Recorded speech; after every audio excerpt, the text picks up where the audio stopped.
लोग, अनंत जी अगर आप मुझे सुन पा रहे हैं, मनीष जी भी आ गए हैं, ये बड़ा अजीब लगता है, मौलाना साजिद रशीदी भी स्क्रीन पर हैं इस वक्त, ये बड़ा अजीब लगता है।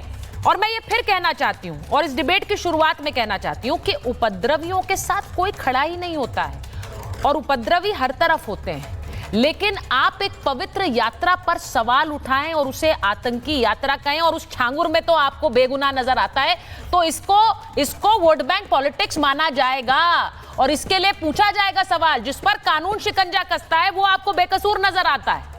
अनंत जी आपसे ही पूछ लेती हूँ, यहाँ जो कांवड़ की जो तस्वीर आज डाली दिग्विजय जी ने, ये जो तस्वीर डाली और कहा एक देश, ये कोई कांग्रेस पार्टी है जिसे एक देश एक कानून नहीं चाहिए, नहीं चाहिए, लेकिन यहां पर एक देश दो कानून,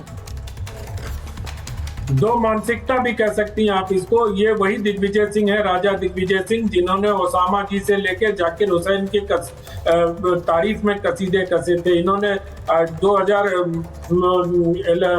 26/11 जब मुंबई में हुआ था, तब उसके समय एक पुस्तक विमोचन कार्यक्रम में ये खड़े हुए थे। उस पुस्तक में ये बताया गया था कि कलावा बांधकर आतंकी आए थे और ये किया था। तो इनका दिल जो है वो मुसलमानों के लिए धड़कता है, और दिल धड़कता है कि नहीं धड़कता ये मुझे नहीं पता, लेकिन ये सिर्फ चाहते हैं कि इस तरह के बयान देकर मुसलमानों को वोट लिए जाए और मुसलमानों के नेता बनना चाहे। आपने ठीक कहा कि कांवड़ में जो हुड़दंगी है उसकी कोई भी, आप देख लीजिए तमाम समाचार पत्र सब उनकी निंदा में भरे होते हैं, सब लोग उनकी निंदा करते हैं कि ये ठीक नहीं है, लेकिन उसकी तुलना इस्लाम से कर देना, उसकी तुलना में एक शांत नमाज पढ़ते हुए दिखा देना, आप एक समाज को दूसरे समाज के खिलाफ खड़े करने का प्रकल्प रचते हो।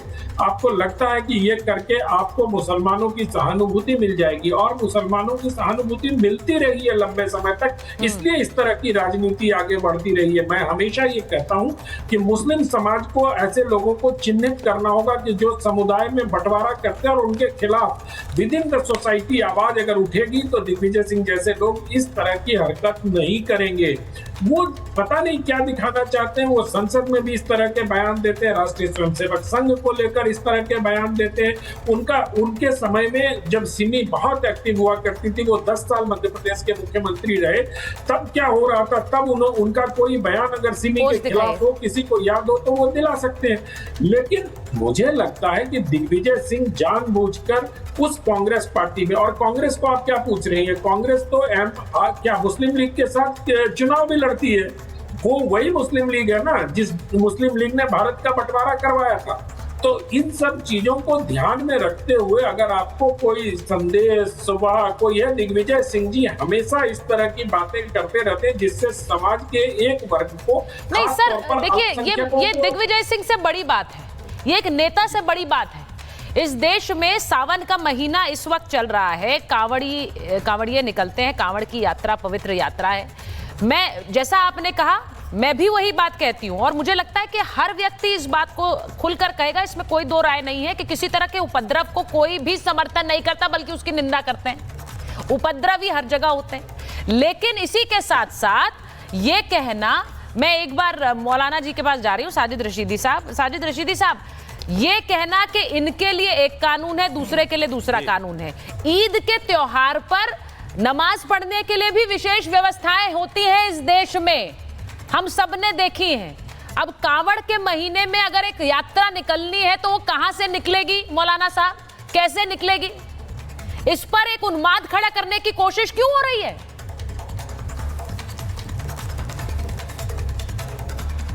नहीं देखिए, कांवड़ जो है एक आस्था की चीज है जी, इसमें कोई दो राय नहीं है, और किसी की आस्था को ठेस पहुंचाने का किसी को अधिकार नहीं है।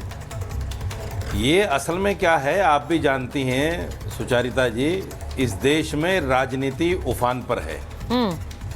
कोई मुसलमानों की राजनीति कर रहा है, कोई हिंदुओं की राजनीति कर रहा है, कोई मुसलमानों की राजनीति कर रहा है तो हिंदुओं को बुरा भला कह रहा है, कोई हिंदुओं की राजनीति कर रहा है तो मुसलमानों को बुरा भला कह रहा है। ये हो तो दोनों तरफ से रहा है। एक आदमी को लेकर इस तरह की बात करना मैं समझता हूँ कहीं ना कहीं, अरे भाई चुप रहो, मैं आपके बीच में नहीं बोला, चुप रहो आप, इनको कहिए चुप रहेंगे, मैं किसी के बीच में नहीं बोलता। मैं सिर्फ ये कहना चाहता हूँ कि जहाँ नमाज के साथ ऐसा अभद्र व्यवहार हुआ उस पर कार्रवाई भी हुई यकीनी तौर पर, लेकिन होना नहीं चाहिए था, क्योंकि मैंने इस देश में देखा है, मैं पहाड़गंज में मैं खुद देखता हूँ कि ईद की नमाज के लिए मेरे हिंदू भाई खुद सड़कें धोते हैं हाँ। और कहते हैं कि यहाँ नमाज पढ़ो। हमारे देश का जो सौहार्द है, हमारे देश की जो भाईचारा है वो ये है। हाँ। लेकिन दुर्भाग्यपूर्ण राजनीति जो हो रही है हमारे देश में, वो कहीं ना कहीं हिंदू मुसलमानों को लड़ा रही है। दूसरी बात ये है कि ये तो आप कहिए ना फिर कि इस तरह का पोस्ट डालकर तो लड़ाई ही छेड़ रहे हैं तरफ से। मौलाना साहब, इस तरह की पोस्ट डालकर आप एक लड़ाई ही छेड़ रहे हैं ना। आप एक घटना को उठा रहे हैं जहां पर एक पुलिसकर्मी ने अभद्रता की किसी नमाजी के साथ। मैं तो कहूंगी वो अभद्रता है, क्योंकि अगर कोई सड़क पर भी पढ़ रहा है, मैं फिर कहूंगी अगर कोई पूजा कर रहा हो सड़क पर या कोई नमाज पढ़ रहा हो तो उसको उठाने का एक तरीका होता है। आप ऐसे नहीं कर सकते हैं, ये मैं कहूंगी। और इसीलिए वो तस्वीर निकाल कर लगा दी और कहा कि देखिए यहाँ नमाजियों के साथ तो ये होता है और कावड़िए तो पूरी सड़क पर चल रहे हैं। देखिए सुचारिता, मैंने आपको बताया कि ये कोरी राजनीति है, कोरी राजनीति है। आप याद कीजिएगा संभल का वो वाकया, जब संभल में अपने मकान पर, जो रजिस्ट्री का मकान है मेरा अपना, उस मकान पर भी नमाज पढ़ने के लिए मना कर दिया गया था।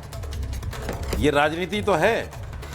जहां कहा जाता है कि मुहर्रम के जुलूस में मुहर्रम का जो ताजिया होता है उसको कम किया जाए, जहां कहा जाता है कि अगर मुसलमान के यहाँ से कोई ढाबे पे खा लेगा कांवड़िया तो उसकी यात्रा अशुद्ध हो जाएगी, ये सब कोरी राजनीति है, कोरी राजनीति है। इसका कोई महत्व नहीं किसी तरह से। 2006 का एक कानून है जिसमें बताया गया है नाम लिखो, अपने नाम से काम करो, सब कुछ है उसमें।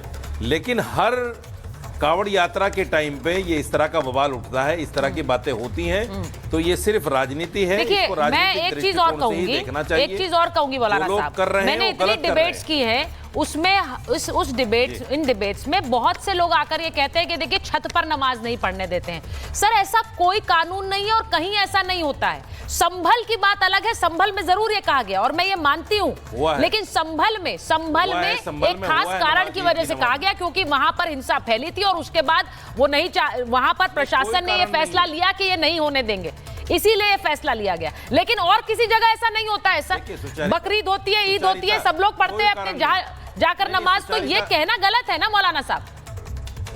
सुचारिता, कोई कारण नहीं था, कोई कारण नहीं था, सिर्फ यही एक कारण था कि मुसलमानों को मना करना है।